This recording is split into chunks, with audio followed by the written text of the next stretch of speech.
عدالتوں میں جا چکے ہیں، عدالتوں کے احکامات کی خلاف ورزی کرتے ہوئے انہوں نے یہ ووٹ لیا ہے اسپیکر نیشنل اسمبلی میں، اور آج کنٹینیوڈ وائلیشن میں انہوں نے ووٹ بھی ڈال دیا ہے۔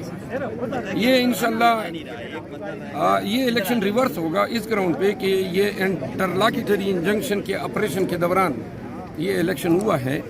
اسپیکر صاحب کے اس فیصلے سے عدلیہ اور مقننہ دونوں کو جو ہیں سفارا کیا گیا ایک دوسرے کے بیچ، کوئی اتنی جلدی نہیں ہوتی تھی۔ اگر ہائی کورٹ کا فیصلہ ہو جاتا اور اس کے بعد یہ واضح ہو جاتا کہ عدالت نے یا ویکیٹ کر دیا یا کنفرم کر دیا ہے تو تب اس پہ فیصلہ ہونا چاہیے۔ کل کے احتجاج کے حوالے سے سر کیا کہیں گے؟ آپ لیڈ کریں گے احتجاج کو راولپنڈی اور اسلام آباد میں، تو کیا احتجاجی مظاہرے جاری رہیں گے اور جو پرانا پاکستان تحریک انصاف کا احتجاجی طریقہ تھا وہی اپنایا جائے گا یا نہیں کوئی احتجاج کی جو بھی ہمارے قانون کے دائرے کے اندر رہتے ہوئے پرامن طور پہ ہم احتجاج کریں گے؟ اور چنگی نمبر 26 پہ ہم 26 نمبر چنگی پہ اکٹھے ہوں گے۔ ترنول کے لوگ، اٹک، واہ اور ٹیکسلا کے لوگ یہاں پہ آئیں گے۔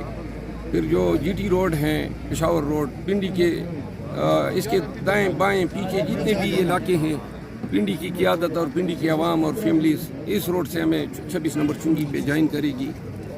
اس کے بعد جو ہیں جو فیض آباد پہ مری روڈ اور چکوال اور مری کی جو دو تحصیلیں اس روڈ پہ آتی ہیں وہ عوام فیض آباد بھی اکٹھے ہو کے اور پھر مری اور باراکہو کے عوام یہ سب قافلے جو ہیں وہ اکٹھے ہوں گے 0 پوائنٹ پہ۔ ہم آئیں گے اسلام آباد پریس کلب، وہاں پہ پرامن طور پہ اپنا احتجاج ریکارڈ کرنے کے بعد جو ہے ختم کریں گے۔ Thank you sir.